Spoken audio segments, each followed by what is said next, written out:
हाइला audit बाबू exam day का रापचिक planner तुम्हारे सामने है। सर यहाँ पे हम दो कैटेगरी ऑफ स्टूडेंट के बारे में बात करेंगे। एक जिनको ऑडिट खत्म करना ही पड़ेगा 1.5 दिन में, एंड दूसरे जिनको ऑडिट खत्म करने के लिए 4.5 दिन है। ठीक है सर, सबसे पहले 1.5 दिन के बेचारे हैं उनके बारे में बात करते हैं, क्योंकि उनके पास में टाइम कम है। ठीक है, तो फटाफट देख के जा सकते हैं। एएफएम का पेपर जब भी तुम्हारा सबमिट करोगे एग्जाम हॉल में, तो सबसे पहले एक चीज करना है, तुमने घर की तरफ निकलना है। सर 5:30 बजे तुम घर पे होने चाहिए, और 5:30 बजे जैसे ही तुम घर पे आते हो फ्रेश हो जाओ, जो भी तुमको खाना वगैरह कुछ है सब कुछ खत्म कर लो, और 6 बजे तुमने पढ़ाई स्टार्ट करनी है दोस्तों। 6 बजे से 8:30 बजे तक तुमने पढ़ाई करनी है, 2.5 घंटे का सेशन। लेकिन कुछ बच्चों का है ना, रोना धोना ही बहुत ज़्यादा होता है, तो रोना धोना जो भी हो जाए ना, तुम्हारा 6:30 बजे से ज़्यादा नहीं चलना चाहिए। 6:30 बजे तुमने पढ़ाई करने बैठ जाना है। ठीक है, तो 6:30 से 8:30 बजे 2 घंटे का तो एटलीस्ट तुम्हारा एक सेशन होना चाहिए। उसके बाद में डिनर कर लो 8:30 से 9 बजे तक, एंड अगेन तुम्हारा 9 बजे से 12 बजे तक 3 घंटे का एक सेशन होगा। तो एएफएम के दिन तुम्हारा 5 से 5.5 घंटे का एक सेशन होगा। 6 बजे स्टार्ट करोगे तो 5.5 घंटे मिल जाएंगे। और ये जो दिन है ना, इसके ऊपर तुम उठाओगे professional ethics. Sir professional ethics तुम्हारा 5-5.5 घंटे में खत्म हो जाएगा, और होना भी चाहिए। प्रोफेशनल इथिक्स तुम्हारा नेक्स्ट डे जाना ही नहीं मांगता है दोस्त। नेक्स्ट डे अगर पी जाता है ना, तो दोस्तों ये तुम्हारा आधा दिन खाएगा। मैं तुमको तुमसे अच्छा जानता हूँ, ठीक है, तो अगले दिन नहीं जाना चाहिए, और ना ही ये 12 के बाद में तुमने जगना है। 12 बजे तुमने सोना ही सोना है। ठीक है, तो एएफएम के दिन पे हो सकता है कि तुम्हारा नींद अच्छा नहीं हुआ है, एएफएम के पेपर का टेंशन है, बहुत सारी चीज हो जाती है, तो 12 बजे तुमने सोना ही सोना है। और 12 से 7 बजे तुमने क्या करना है, एक 7 घंटे का अच्छा नींद लेना है 12 से 7 बजे तक। 7 बजे उठो, 7 से 8 बजे फ्रेश हो जाओ, 8 से 8:15 बजे तक कुछ खाना है तो खा लो। 8:15 से 10:15 बजे तक 2 घंटे का सेशन होगा। 10:15 से 10:30 ब्रेकफास्ट कर लो। 10:30 बजे से 1:30 बजे तक 3 घंटे का एक सेशन होगा। 1:30 बजे से 2:30 बजे तक लंच कर लो। लंच के लिए 1 घंटा नहीं जाता है तुम्हारा, आधे घंटे में लंच कर लो, और आधे घंटे में तुम्हारा पावर नैप होना चाहिए। सर यहाँ पे टाइम पास के बारे में मैं बात नहीं कर रहा हूँ, पावर नैप होना चाहिए। प्रॉपरली सो जाओ, आराम से आधा घंटा ही सोना है, बट प्रॉपरली सो जाओ, या फिर कुछ भी अपने माइंड को रिलैक्स करो। ठीक है, दोस्तों के साथ में इंस्टा रील इसके बारे में मैं बात नहीं कर रहा हूँ, मैं पावर नैप के बारे में बात कर रहा हूँ। ठीक है, जो तुमको चाहिए 5 घंटे के सेशन के बाद में तुमको चाहिए एक पावर नैप। ठीक है, तो 2:30 बजे पढ़ाई करने बैठ जाओ, 5 बजे तक 2.5 घंटे का तुम्हारा आउटपुट निकलेगा। फिर हाई टी खत्म कर लो 5:15 बजे तक। 5:15 से 8:30 बजे तक 3 घंटे का सेशन होगा। डिनर होगा 8:30 से 9, एंड 9 से 2:30 बजे तक तुमने पढ़ाई करनी है। 2:30 बजे तुम सो सकते हो, 5.5 घंटे की पढ़ाई हो जाएगी। सर 2:30 बजे अगर सो जाते हो ना, तो तुमको 7:30 बजे तुम उठ सकते हो, 5 घंटे का नींद होगा। 7:30 से 8:15 में फटाफट रेडी हो जाओ, जैसे ही खाना वाना खा लो। फिर 8:15 से 10:15 2 घंटे का सेशन। 10:15 से 10:30 ब्रेकफास्ट। 10:30 से 12:30 2 घंटे का सेशन। 12:30 बजे तुम खाना खा लो, एग्जाम के लिए जाओ, बात खत्म। ठीक है, तो 12:30 से 1:30 बजे 1 घंटा तुमको मैंने दिया है बाकी सारी चीजें करने के लिए। सर एक चीज ध्यान देनी है, जब एएफएम का पेपर देके आ जाओगे तो 7 घंटे की नींद होनी ही होनी चाहिए तुम्हारी।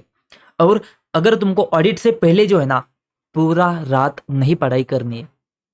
ठीक है, तो यहाँ पे तुम अगर कम से कम है ना 3 से 3.5 घंटे सोना ही सोना है तुमने।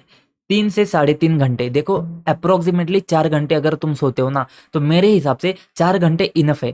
तुमने 6-7 घंटा नहीं सोना है भाई, तुम्हारा कवरेज बहुत ज्यादा इंपॉर्टेंट रहता है। यहाँ पे कवरेज मायने रखता है, और नींद भी मायने रखती है। बट 4-4.5 घंटे की नींद अगर आप डिसेंट सी लेते हो ना, तो भी एक रिफ्रेशमेंट हो जाएगा। ऑडिट पेपर होने के बाद में अच्छे से सो जाना, बट ऑडिट में कवरेज बहुत इंपॉर्टेंट बनता है। तो यहाँ पे एग्जाम डे के ऊपर आपको मैंने अच्छे से दिया है, 4-5 घंटे की नींद दी है, तो 4-5 घंटे की नींद आप अच्छे से कवर कर लोगे, पूरी कर लोगे। डिपेंड करता है, या अगर सिलेबस ज़्यादा कवर नहीं हुआ है ना, तो कम से कम 3.5 घंटे की तो नींद चाहिए। तो 3.5 घंटे से 4-5 घंटे की नींद तुमको चाहिए। 7-8 घंटे की नींद यहाँ पे नहीं होगी तो भी चलेगा दोस्त। ठीक है, तो ये हो जाता है तुम्हारा। यहाँ पे देखो, यहाँ पे तुम प्रोफेशनल इथिक्स खत्म करोगे। दूसरे दिन सबसे पहले क्वालिटी कंट्रोल उठाओगे, एंड फिर बकेट 2 करोगे। तो बकेट 2 एंड क्वालिटी कंट्रोल खत्म करोगे तुम 5 बजे तक।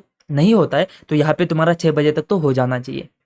उसके बाद में बकेट 3 खत्म करोगे तुम, 6 बजे उठाओगे, एंड रात के 12-1 बजे तक बकेट 3 खत्म कर लो, एंड फिर 1-1.5 घंटा बकेट 4 में तुम कर सकते हो, दे सकते हो। तो देखो कम से कम है ना, एक दिन में जब सोने जाओगे तुम 2:30 बजे, तो तुम्हारे 3 बकेट कवर होने चाहिए। मैंने क्या कहा, जब तुम डे बिफोर एग्जाम ऑडिट के पहले जब तुम सोने जाओगे, तो कम से कम 3 बकेट सो के ही जाना है तुमने। उसके बाद में अगले दिन जब तुम उठोगे, जिस दिन पेपर का डे है, उस दिन तुम्हारे 4 घंटे तुम्हारे पास में हो जाएंगे। हो सकता है थोड़े कम हो जाए, बट यहाँ पे बस एक चीज़ तुमने देखनी है, यहाँ पे तुम जो बकेट उठाओगे वो 4 और 5 होगा।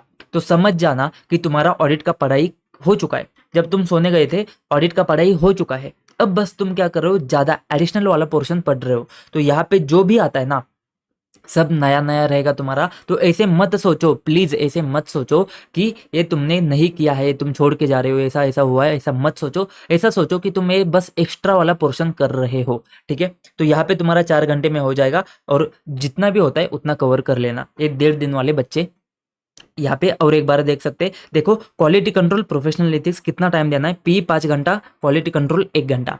सर पी पहले दिन ही खत्म होना चाहिए, दूसरे दिन क्वालिटी कंट्रोल उठाओ। फिर रिपोर्टिंग में तुम्हारा 2.5 घंटा जाता है तो गुड। फिर तुम्हारा 800 एंड अदर स्टैंडर्ड है ना, ये सब मिलाकर तुम्हारे पास में 4.5 घंटे में कवर हो जाएंगे। तो बकेट 2 के लिए 7 घंटे जाएंगे तुम्हारे, बकेट 1 के लिए 6 घंटे जाएंगे, एंड बकेट 3 में तुम्हारे 3-3 करके 6 घंटे जाएंगे। तो 18 से 19 घंटे तुम्हारे 3 बकेट में जाएंगे। उसके बाद में तुम क्या करोगे, बकेट 4 एंड बकेट 5 उठाओगे। बकेट 4 एंड 5 में तुम्हारे पास में 4.5 एंड 1.5 मतलब 6 घंटे दोनों बकेट के लिए तुम दे सकते हो। तो ऐसे तुम्हारे हो जाएंगे 25 आवर्स, ठीक है। 25 घंटे हो जाते। सर ये जो टाइमिंग है ना तुम्हारा, कम से कम 22 घंटे का तो होना ही होना चाहिए। 22 से 25 घंटे में वैरी करेगा। 22 से 25 घंटे में मैं बोलता हूँ जितना ज़्यादा कर सकते हो ना उतना ज़्यादा कर लो, ठीक है। यहाँ पे मैंने आपको 25 घंटे तक खींचा है, तो इस हिसाब से तुम करोगे तो बहुत मक्खन की तरह तुम्हारा कवरेज हो जाएगा। सर अब बात करेंगे 4.5 दिन के बच्चे।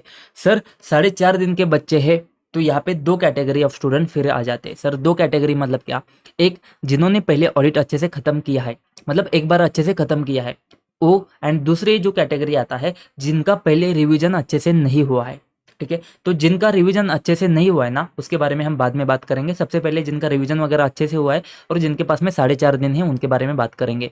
सर तुम्हारे पास में 4.5 दिन है, तो मैं जो है ना, देखो मैं ना आपको आपसे अच्छा जानता हूँ, ठीक है। तो अगर आप पढ़ने बैठ जाओगे ना, तो मुझे पता है कि आपको टाइम पे कुछ नहीं होगा। आपको 4 दिन क्या 6 दिन 8 दिन भी दिए ना, फिर भी आपका पढ़ के नहीं होगा। तो आपने क्या करना है, देखो पहले 3 दिन एक स्लॉट कर दो एंड दूसरे 1.5 दिन का एक स्लॉट कर दो। इसका मतलब तुमने पढ़ाई को डिवाइड करना है। तो पहले पूरा ऑडिट खत्म कर लो 3 दिन में, एंड उसके बाद में 1.5 दिन में उसको रिवाइज कर लो। पहले पूरा ऑडिट खत्म कर लो 3 दिन में, एंड उसके बाद में 1.5 दिन में बस 3 बकेट को अच्छे से करके जाओ, ठीक है। सर कैसे करना है, देखो सबसे पहले टाइम कितना रहेगा तुम्हारे पास में उसके बारे में बात करते हैं। एफआर का दिन होगा तुम्हारा, एएफएम एग्जाम है, तभी 4.5 दिन बचते तुम्हारे। तो एफआर का दिन आएगा तो तुम्हारा सेम शेड्यूल रहेगा, 6:30 बजे स्टार्ट करना है, 12 बजे सो जाना है, 5 घंटे मिलेंगे। फिर 12 बजे से 7 बजे तक सोना है, 7 बजे आराम से सो जाओ। तुम्हारे पास में 4-5 दिन है तो आराम से हर दिन 7 घंटे का नींद तुमको चाहिए। 7 बजे सो जाओ, बाकी ये सारा चीज़ सेम टू सेम है।